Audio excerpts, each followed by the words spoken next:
Hello dear students, कल हम लोग जो हाइड्रोजन इलेक्ट्रोड का या स्टैंडर्ड हाइड्रोजन इलेक्ट्रोड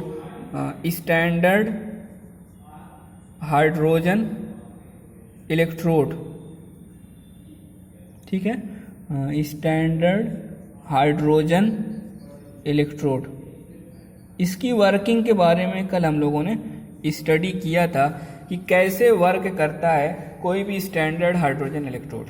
ठीक है, उसमें मैंने कल इसका फिगर बनाया था, ड्रा किया था, आप लोग देखे थे उसमें। स्टूडेंट, कल हम लोगों ने ये टॉपिक पढ़ा था कि ये क्या है, स्टैंडर्ड हाइड्रोजन इलेक्ट्रोड है ये। ठीक है, हाँ, तो इसको मैंने यहाँ पर एक पॉइंट माना था, इसको पॉइंट ए मान लेते हैं हम। ठीक है, इसको थोड़ा सा नीचे लिख रहा हूँ, इसको पॉइंट ए मान लेते हैं। ये पॉइंट ए है, मतलब ये पॉइंट ए जो है इस पूरे सेल को, ये पूरे इलेक्ट्रोड को, आप लोग एक बात याद रखिएगा कि कोई भी किसी भी हाफ सेल का इलेक्ट्रोड पोटेंशियल हम मेजर नहीं कर सकते। किसी भी हाफ सेल का इलेक्ट्रोड पोटेंशियल हम मेजर नहीं कर सकते। तो यहाँ पर जो हाइड्रोजन का इलेक्ट्रोड पोटेंशियल है, यहाँ पर देखिए एनोड पर जो रिएक्शन होती है वो आपका ये हो रहा है, कैथोड पर जो रिएक्शन ये होती है ये होता है। इसलिए ये कहा जाता है कि यहाँ पर देखिए जितना इलेक्ट्रॉन निकल रहा है उतना इलेक्ट्रॉन ऐड भी हो रहा है। तो यहाँ पर स्टैंडर्ड इलेक्ट्रोड पोटेंशियल जिसको ई नॉट से रिप्रेजेंट किया जाता है ऑफ हाइड्रोजन। तो हाइड्रोजन को कैसे लिखा जाएगा, ऐसे लिखा जाएगा हाफ H2 कि H प्लस आयनिक अपान क्या होता है, नॉन आयनिक, इस मॉलिक्यूलर फॉर्म। तो ये जो होता है इज इक्वल टू किसके होता है, जीरो के, क्योंकि यहाँ पर ना तो इलेक्ट्रॉन का लॉस हो रहा है ना ही इलेक्ट्रॉन का मतलब ये सारी चीज़ें क्या हो रही हैं, इलेक्ट्रोड पोटेंशियल जीरो हो रहा है। क्यों जीरो हो रहा है, मैंने कल बताया था कि ये जो वोल्टमीटर है इसमें इधर प्लस होता है इधर माइनस होता है।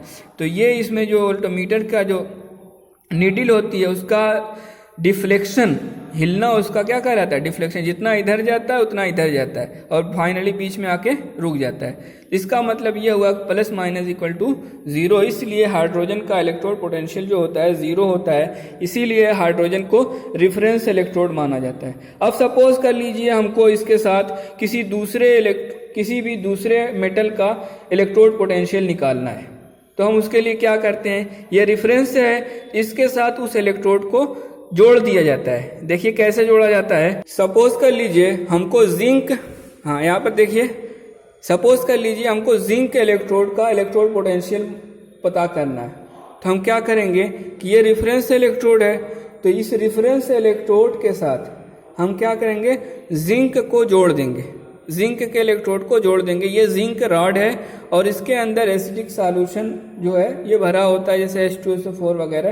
तो ये पॉइंट ए था, ये पॉइंट बी है। ये पॉइंट मैंने अभी मिलाया नहीं है ताकि आप लोग देख लें कैसे मिलाया जाता है। तो ये भी एक हाफ सेल है, ये भी एक हाफ सेल है। तो दोनों हाफ सेल को आपस में क्या किया जाएगा, जोड़ दिया जाएगा। ठीक, इस तरह से जोड़ देंगे। अब उसके बाद इसमें जब करंट फ्लो होने लगेगा, और करंट, ये हम लोग कौन सा सेल पढ़ रहे हैं, एक तरह का ये सेल हो गया गैलोनिक सेल।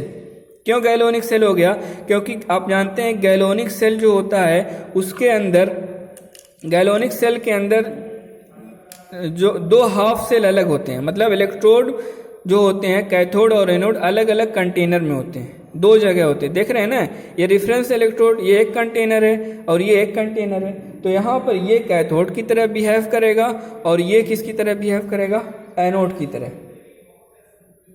ठीक है, सॉरी, कैथोड जो होता है वो राइट में होता है, तो ये कैथोड की तरह बिहेव करेगा। ये जो है ये क्या है, कैथोड होगा। और यहाँ पर ये आपका क्या, किस तरह से बिहेव करेगा, एनोड की तरह बिहेव करेगा। तो ये कैथोड और एनोड दोनों अलग अलग कंटेनर में हो गए। तो इस तरह का ये गैलोनिक सेल हो गया। तो इसमें जब करंट फ्लो होने लगेगा, तो जैसे इसमें करंट फ्लो यहाँ पर ना के बराबर था, जितना इधर उतना इधर हो रहा था, तो जब इसका करंट फ्लो इसके अंदर कैथोड से जोड़ देंगे, इसको जिंक रॉड से, तो इस यहाँ पर वोल्टमीटर के अंदर जो डिफ्लेक्शन होगा वो या तो प्लस होगा या तो माइनस होगा। आप इलेक्ट्रोकेमिकल सीरीज में देख सकते हैं जिंक का इलेक्ट्रोड पोटेंशियल कितना होता है। ठीक है, तो इसमें जिंक का इलेक्ट्रोड पोटेंशियल आप इलेक्ट्रोकेमिकल सीरीज में देखेंगे तो वो होता है -0.76 ये होता है। इसका मतलब ये होता है ना, इसका इलेक्ट्रोड पोटेंशियल किसका, जिंक का -0.76। तो जब इसका मतलब ये है कि जब वोल्टमीटर में इसमें करंट फ्लो होगा तो इसमें वोल्टमीटर की जो सुई है, वो नीडल है, वो लेफ्ट साइड में क्या होगी, मूव करेगी, और लेफ्ट साइड में मूव करके 0.76 तक जाएगी और फिर यहाँ से कहाँ आ जाएगी, फिर यहाँ से वहाँ वापस आ जाएगी। तो इसका मतलब डिफ्लेक्शन लेफ्ट साइड हुआ, इसलिए इलेक्ट्रोड पोटेंशियल की वैल्यू 0 आ गई। इस तरह से हम जिंक का रॉ इलेक्ट्रोड पोटेंशियल मेजर कर सकते हैं रेफरेंस इलेक्ट्रोड के साथ। इसी तरह से आप कॉपर, जिंक, निकिल, आयरन, किसी का भी इलेक्ट्रोड पोटेंशियल आपको मेजर करना रहेगा तो ये पॉइंट ए के साथ यहाँ पर आप जिसका भी इलेक्ट्रोड पोटेंशियल लेना रहेगा आप उसकी यहाँ पर रॉड लेंगे और उसको यहाँ पर इसके साथ जोड़ दिया जाएगा तो उसका इलेक्ट्रोड पोटेंशियल मेजर हो जाता है। ठीक है, तो ये चीज़ जो है, हाँ, और जैसे ही इस बी पॉइंट को ए पॉइंट से हम जोड़ेंगे, करंट क्या होगा, जैसे ही हम बी पॉइंट को ए से जोड़ेंगे करंट क्या होता है, फ्लो, करंट का फ्लो शुरू होता है। अब यहाँ पर आप लोग ध्यान दीजिएगा कि इलेक्ट्रॉन का फ्लो जो होता है वो किधर से होता है, इधर से। सपोज कर लीजिए इधर हो रहा है तो करंट का फ्लो इसका अपोजिट होता है। जब भी इलेक्ट्रॉन का फ्लो इधर होता है उसका करंट का फ्लो उसके अपोजिट होता है। अब ये दो हाफ सेल मिल करके क्या बना लेते हैं, एक सेल बना लेते हैं। ठीक है, तो ई सेल, यहां पर E cell is equal to क्या होता है, हाफ सेल या electrode potential of oxidation, electrode of oxidation potential minus electrode of reduction potential. ठीक है, electrode of oxidation potential, electrode of reduction potential, या आप कह सकते हैं कि लेफ्ट माइनस राइट। लेफ्ट में कौन है, एनोड है। ठीक है, या आप कह सकते हैं इसको एनोड माइनस कैथोड।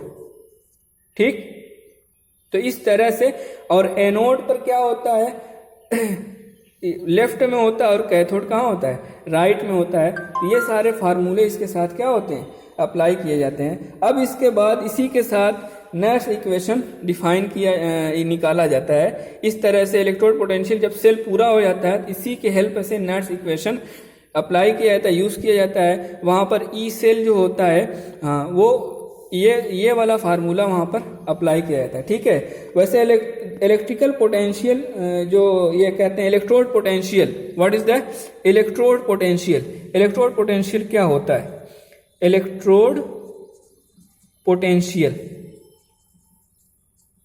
ये क्या होता है, अगर इसको डिफाइन किया जाए तो कहा जाएगा कि इलेक्ट्रोड पोटेंशियल की डिफिनेशन क्या होगी कि the electrical potential difference set up between the metal and its ion in the solution is called electrode potential।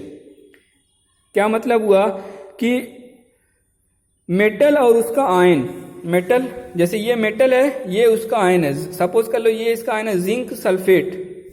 कौन सा आयन है, ये मेटल है, इसका आयन क्या होगा, जिंक सल्फेट।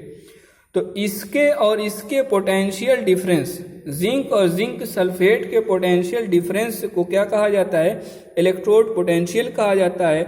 और उसी को इस वोल्टमीटर की हेल्प से क्या किया जाता है, मापा जाता है। और इस इलेक्ट्रोड पोटेंशियल के द्वारा नर्स इक्वेशन को प्रूफ किया जाता है फॉर डिफरेंट इलेक्ट्रोड्स। ठीक है, हाँ, तो यहाँ पर अगर हमको दो अलग अलग इलेक्ट्रोड का एक साथ मेजर करना रहता है कि इलेक्ट्रोड पोटेंशियल कितना है, तो वहाँ पर हम जैसे यहाँ पर जिंक लिया गया, इधर हम रेफरेंस इलेक्ट्रोड के बजाय क्या कर लेंगे, उस मेटल का कर लेंगे जिसके साथ हमको इसका मेजर करना है। सपोज कर लो यहाँ पर कॉपर का आपको मेजर करना है, तो इधर जिंक का आपने लिया तो इधर का कॉपर का ले लेंगे। ठीक है, तो इस तरह से क्या किया जाता है, ये सारी चीज़ें मेजर की जाती हैं। ठीक है, हाँ, ओके, थैंक यू। कल नर्स इक्वेशन पढ़ा जाएगा। Okay, thank you.